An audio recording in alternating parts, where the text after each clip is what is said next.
Bismillahirrahmanirrahim. Assalamu alaikum everyone. I hope you all are doing well. This is me Muqaddas Bibi. In our previous lecture we discussed about the critical periods of prenatal development.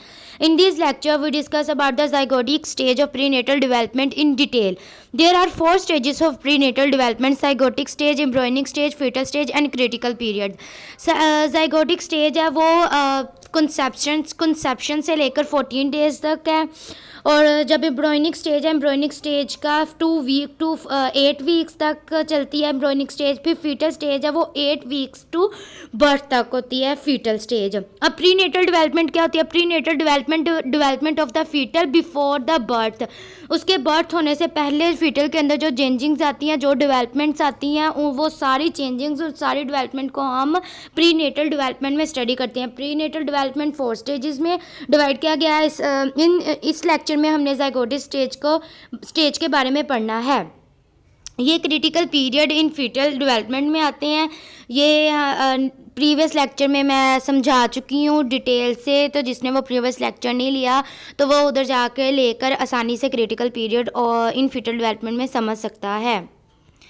Today we learn about the zygotic stage. Zygotic stage is also called germinal stage. ये जो zygotic stage है ये conception से लेके 14 days तक रहती है zygotic stage। और अब इस zygotic stage में क्या होती हैं, क्या developments होती हैं और क्या changes आती हैं?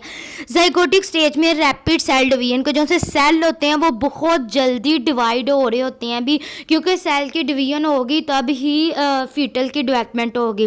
बहुत जल्दी सेल डिवाइड हो रहे होते हैं। फिर प्रोसेस ऑफ इम्प्लांटेशन होता है। अब ये जो प्रोसेस ऑफ इम्प्लांटेशन है ये क्या होता है? प्रोसेस ऑफ इम्प्लांटेशन है तब अकर होता है जब एग है वो सक्सेसफुली फर्टिलाइज्ड हो जाता है स्पर्म से।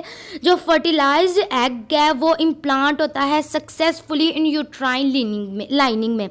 अब इम्प्लांट फॉर एग्ज़ाम्पल हम किसी सीड को सॉइल के अंदर इम्प्लांट करते हैं, फिर वो एक पौधा बन जाता है क्योंकि उस सॉइल से उसे न्यूट्रिशंस मिलते हैं, एनर्जी मिलती है और वो एक छोटा सा बीज एक पौधा बन जाता है। उसी तरह जब फर्टिलाइज्ड एग है इम्प्लांट हो जाता है यूट्राइन लाइनिंग में तो उसे न्यूट्रिशंस मिलते हैं, उसे प्रोटेक्शन मिलती है और वो फर्टिलाइज्ड एग है वो डेवलप होकर उसमें चेंजिंग्स आकर वो फीटल में चेंज हो जाता है।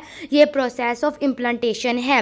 जब इम्प्लांटेशन अकर हो जाती है तो हमारी बॉडी है जो सी ह्यूमन बॉडी वो एक हार्मोन रिलीज़ करती है, human chorionic gonadotrophin. Human chronic gonadotrophin ये एक हार्मोन का नाम है जो कि रिलीज़ करती है बॉडी जब ज़ाइगोट है इम्प्लांट हो चुका होता है। अब इस हार्मोन का काम क्या होता है? इस हार्मोन का ये काम होता है कि वो बॉडी में चेंजिंग्स लाता है और ये चेंजिंग सपोर्ट करती हैं प्रेगनेंसी को और न्यूट्रिशन प्रोवाइड करती हैं फर्टिलाइज एग को और प्रोटेक्ट करती हैं from the toxic chemicals of the mother's body. जो मदर बॉडीज़ में टॉक्सिक केमिकल्स होते हैं उससे प्रोटेक्ट करती हैं फर्टिलाइज एग को।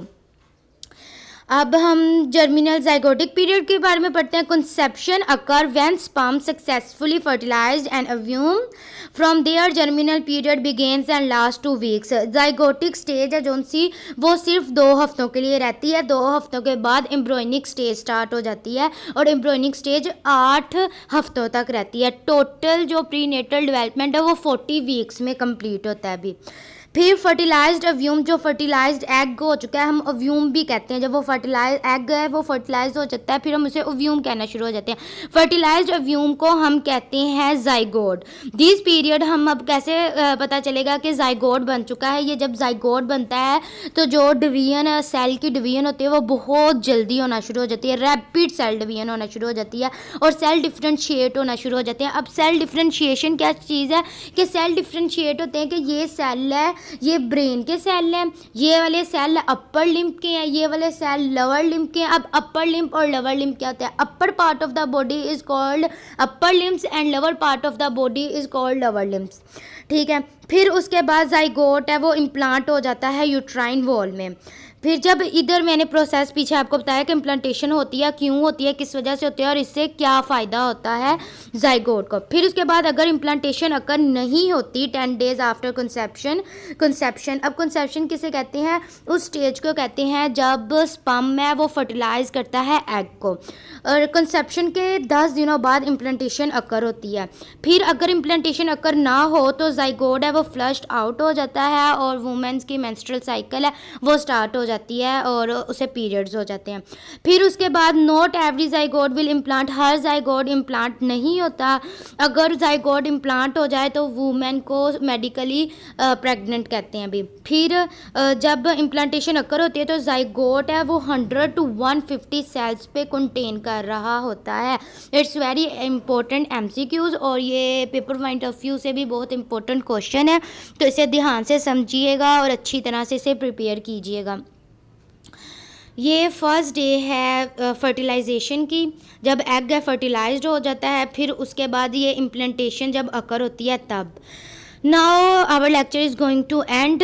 Inshallah in next lecture we study about the embryonic stage. Please like, share and subscribe my channel please. Okay, Allah Hafiz.